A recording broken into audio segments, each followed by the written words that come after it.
तो फिर से स्वागत है आपका कहीं सुनी पर। दोस्तों, अभी तक हमने कम्युनिकेशन की बात की है और आज का टॉपिक एक ऐसी स्किल है जो रिश्तों की हार्ट बीट है। Active listening. एक कहावत है कि people don't listen to understand, they listen to reply. और ये सही है।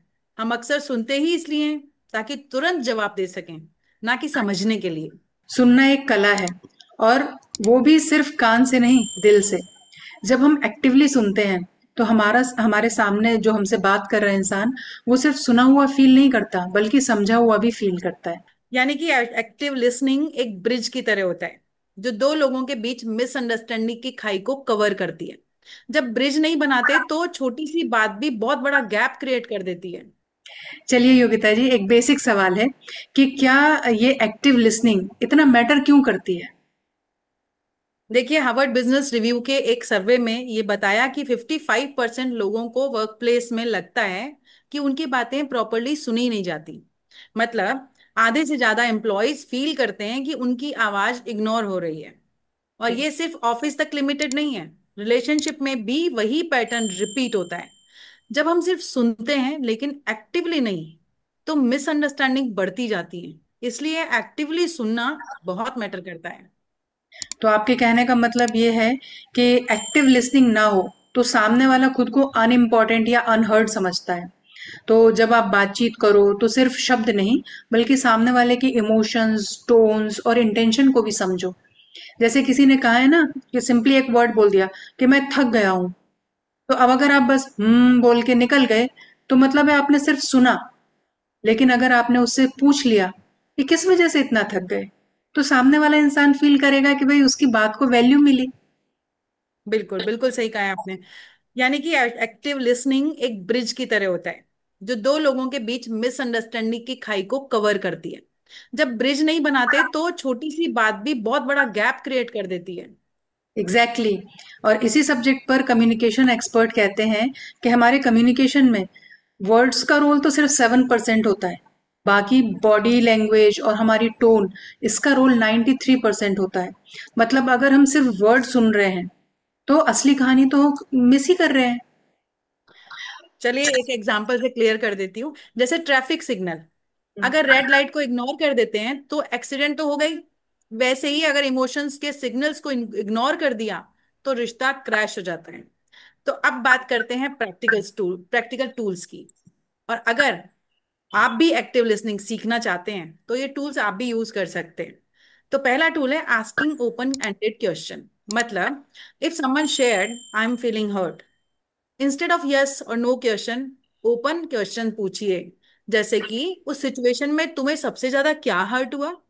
ये सामने वाले के को डेप्थ में शेयर करने का एक स्पेस देता है। Very nice. सेकेंड टूल है वैलिडेशन। वैलिडेशन का मतलब अग्री करना नहीं होता, पर ये कह देना कि जैसे मैं समझ सकता हूँ कि तुम ऐसा क्यों फील कर रहे हो। ये एक इमोशनल हक की तरह हो गया। तो यहाँ पर आप सिर्फ सामने वाले को सिंपैथी नहीं दे रहे हो, बल्कि आप एम्पैथी भी फील करा रहे हो। बिल्कुल सही। तीसरा टूल है रिफ्लेक्टिंग इमोशंस। सिर्फ वर्ड्स ही नहीं, इमोशंस भी रिफ्लेक्ट करने चाहिए। जैसे तुम थोड़ा डिसअपॉइंटेड लग रहे हो, ये उनकी फीलिंग्स को एक्नॉलेज करता है, जिससे कनेक्शन बढ़ता है और अंडरस्टैंडिंग भी बढ़ती है। अच्छा योगिता जी, आपने एक बार मुझे एक स्टोरी शेयर की थी आपके एक क्लाइंट की। तो मैं, वो भी एक्टिव लिसनिंग से ही रिलेटेड थी। तो मैं भी चाहती हूँ कि आप जरा हमारे ऑडियंस को भी वो स्टोरी सुनाइए। जी बिल्कुल बिल्कुल वर्तिका जी। मेरे एक क्लाइंट का इंसिडेंट था ये, और ये एक फर्म में मैनेजर थे।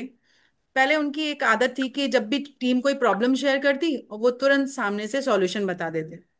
मतलब कि सुनना तो कम, बोलना ज्यादा। धीरे धीरे टीम को लगने लगा कि उनकी बात की वैल्यू नहीं है, उनकी बात को कोई इंपॉर्टेंस ही नहीं मिलती। रिजल्ट ये हुआ कि टीम डिसएंगेज हो गई, मोटिवेशन इज वेन्ड। फिर मेरी एडवाइस से उन्होंने एक छोटी सी हैबिट अडॉप्ट की। हर मीटिंग के एंड में वो सिर्फ 2 मिनट निकालते और टीम की बात को अपने शब्दों में समराइज करते, मतलब रिपीट करते। हम्म। जैसे कि, तो आप कह रहे हो कि प्रोजेक्ट की डेडलाइन अनरियलिस्टिक थी, या आपको लगता है कि रिसोर्सेज कम है। बस इतना ही। देखा जाए तो उन्होंने अपने वर्ड्स में वापस रिफ्लेक्ट किया जो उन्होंने सुना था, लेकिन हम्म। इम्पैक्ट बहुत बड़ा हुआ। टीम को फील हुआ कि अब उनकी बात सिर्फ सुनी नहीं, समझी भी जा रही है। और धीरे धीरे ट्रस्ट वापस आया। और सिर्फ 3 महीनों में जो एम्प्लॉयज का सेटिस्फेक्शन था वो 30% इंक्रीज हो गया।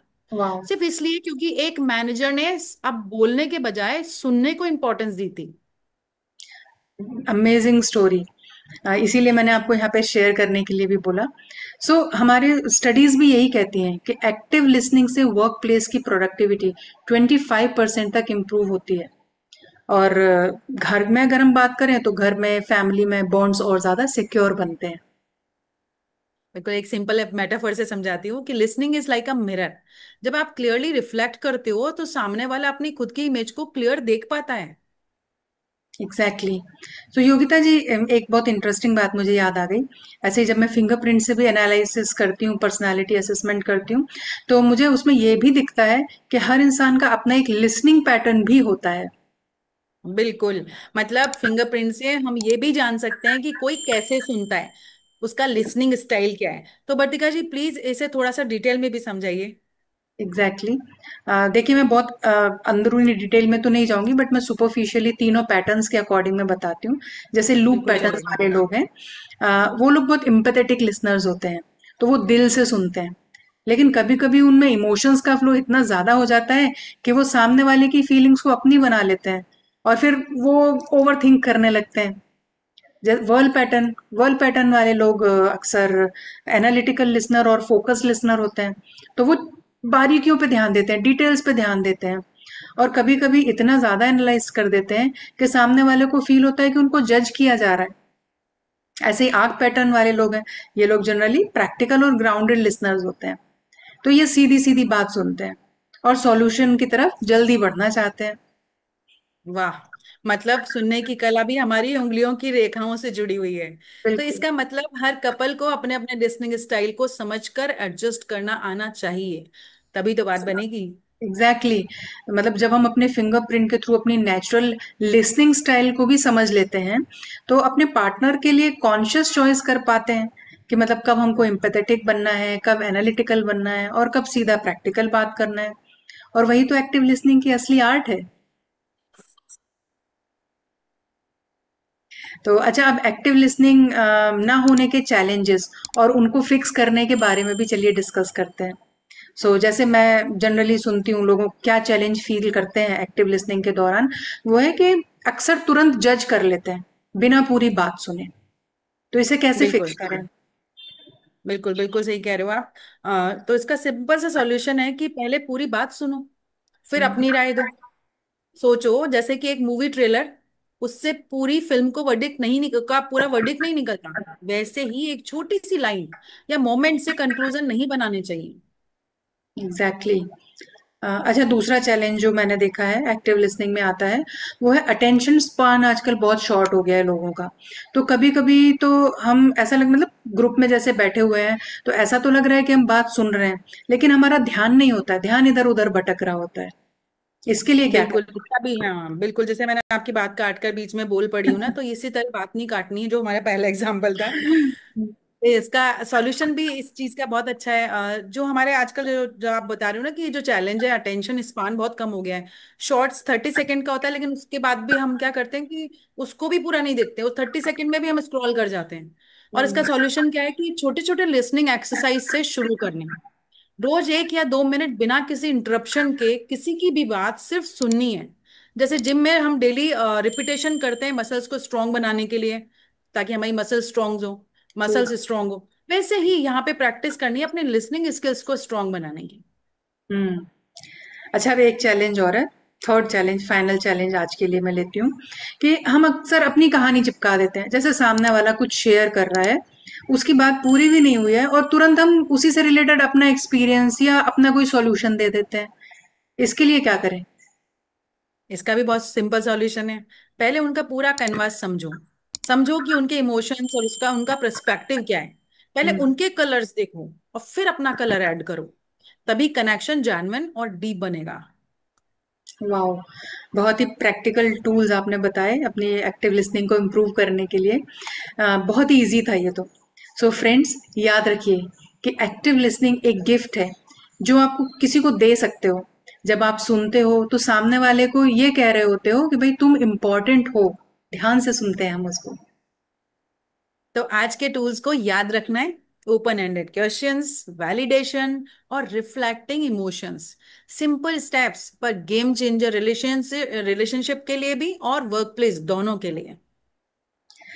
तो फ्रेंड्स, अगला एपिसोड होगा ओवरकमिंग कॉन्फ्लिक्ट्स इन रिलेशनशिप, क्योंकि हर लड़ाई तोड़ती नहीं है, अगर सही तरीके से हैंडल की जाए तो रिश्तों को और मजबूत और गहरा भी बनाती है। तब तक आप सुनो, समझो और रिश्तों को ताज़ा बनाए रखो। तो दोस्तों, कमेंट करके बताओ कि आज का टॉपिक आपको कैसा लगा। वीडियो को लाइक शेयर करना जरूर भूलना मत, और चैनल को सब्सक्राइब तो करना ही है। कहीं सुनी पर हम मिलते हैं अगले एपिसोड में, और तब तक याद रखिए कि आप अकेले नहीं हैं। आपके साथ है आपकी कहीं सुनी ट्राइब, आपका safe platform. Thank you. Thank you.